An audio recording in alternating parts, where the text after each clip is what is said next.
NPR's Top Pros Talk, Communicating Health Equity, featuring Kristie Kuhl, Global Managing Director of Health and Wellness at Zeno Group. And here's your host, Doug Simon. Broadly, is health equity good for business? Health equity is the right thing to do. It's the ethical thing to do. And it is good for business. We have to really support health equity because when you look at America specifically, we see there are massive differences in lifespan and health span for people of different races. And we see that Black Americans are living on average fewer years than white Americans. There are also differences among, other races. And while all people in the U.S. lost life expectancy between 2019 and 2020, we see that Hispanic Americans and Black Americans lost at a faster rate. So from the simple perspective of helping people achieve health so they can live long, healthy lives, if your employees, if your customers have a shorter life expectation, that's bad for business. Yeah, and now that also obviously is important for companies who are in the health arena, as many of your clients are that you work with. How can they promote and provide increased equity? Yeah, health equity is so important because what we're really talking about is how do you remove obstacles that prevent people from achieving optimal health in their life? And we used to look at differences in outcomes and say, well, there are just certain diseases that are more prevalent in certain races. And while that may be true in certain things, we have discovered that many of the things that we attributed to race are really attributed to racism. And so when we're looking very specifically at how do we remove obstacles and how do we create opportunities for all Americans and all people around the world to achieve their optimal health, we have obligations, whether we're looking at designing a clinical trial, whether we are a hospital and making sure that we're hearing, we see massive differences in maternal mortality based on race. We want to make sure that we're helping our clients remove obstacles that are creating hindrances to people living long lives and that are having horrible implications during it. So people who are dealing with racism have higher blood pressure. They have, all kinds of cardiovascular risks. They have weight issues. While they literally are taking years off people's lives, they're also robbing them of quality of life. And that's something as a society that we're all responsible for. And so helping our clients, helping companies in the health space remove some of those barriers is essential, but being aware of them is the first step. Yeah. One of the challenges, obviously, of COVID has been communicating about health, and public health has become such a challenging environment and contentious environment. So given your role, how are you working with companies to help try and address this and communicate it effectively, whether or not they end up getting caught in this firestorm, given that it's so important?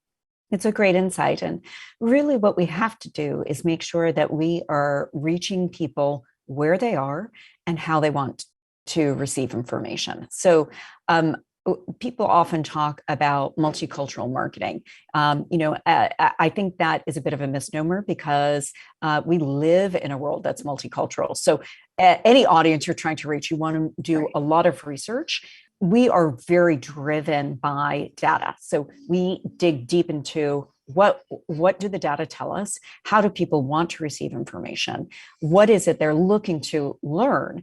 And studying the behavior and then providing them with the information in the manner in which they're accustomed or open to receiving it. So that doesn't mean, what does my client want to tell people? It means, okay, we're trying to address a health issue. Here's where the audience is. Here, what their preconceived notions are.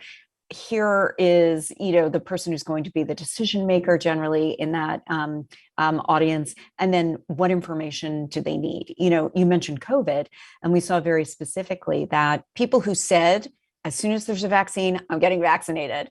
People who said, I want to get vaccinated.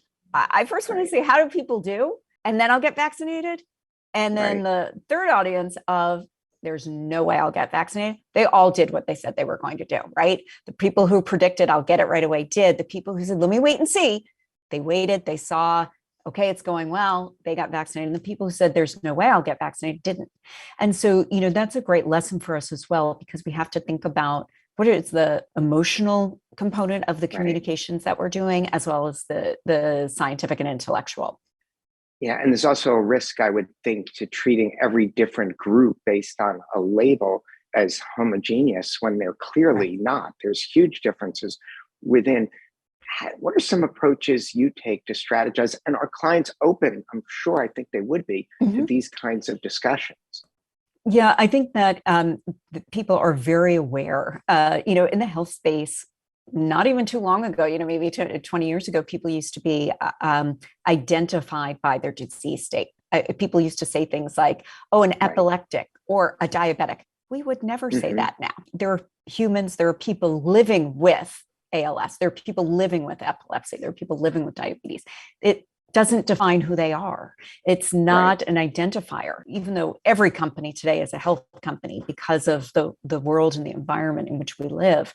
Making sure that they're able to keep their employees, their business family healthy is essential, specifically in the biotech and the pharmaceutical area and in the wellness area. It is very important that, we're communicating with people in the manner in which they want to be communicated with. You've been talking about how people receive information. Could you maybe shed some light in your role and with your clients? You're trying to get information to them in a different way. There are a few factors that go into this. There's the literal where. Where do they receive the information? Are they seeing this on social media? They're reading it in the news. They're listening to it in a podcast.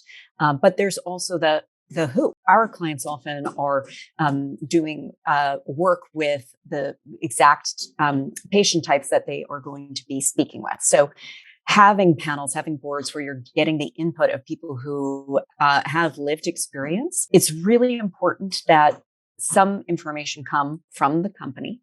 It's very important that a lot of information come from people who have experience and are living it and are objective. It's also very important that, certain audiences really hear it from the healthcare provider.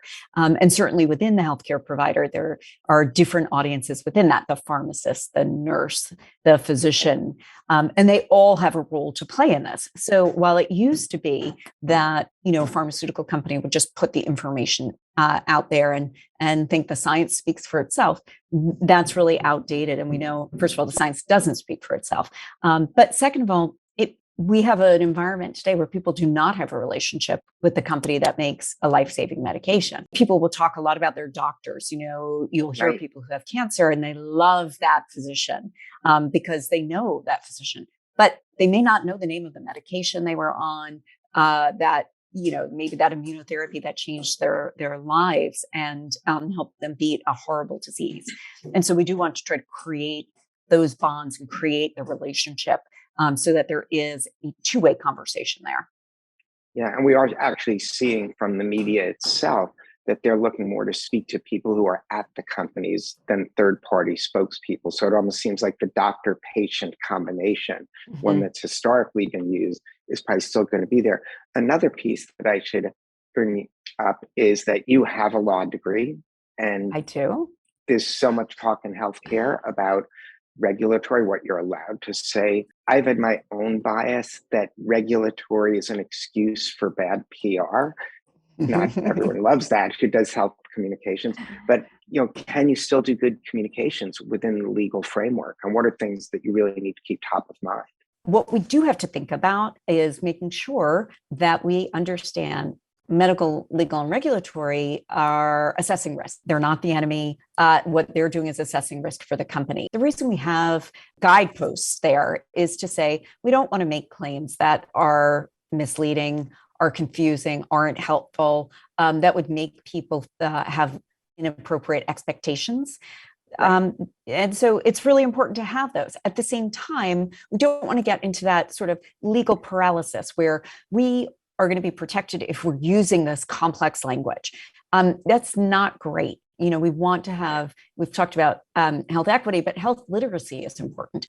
Now, people with rare diseases, people with cancer, people often will become incredibly deeply knowledgeable about things, but we shouldn't assume that about everyone. We want to make things clear, and it's always great, I think, to partner early with MLR to talk about, look, this is our goal. Our goal is that we want to be able to help audiences understand this information.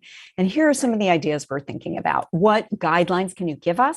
And then building your plan with that, rather than building out a plan and going and having MLR saying like, no, yes, yes, no. It's better really to start with that early. This is what we want to do. What are our guidelines, and what risks would we be facing? Yeah, that's great advice. And I know the lawyers might not like me saying this, but I'm going to go out on a limb and guarantee that there'll be no adverse events to anyone who takes your great advice that you've shared with our audience today. Thanks so much for being with us. Thank you so much. It's always such a pleasure to talk with you.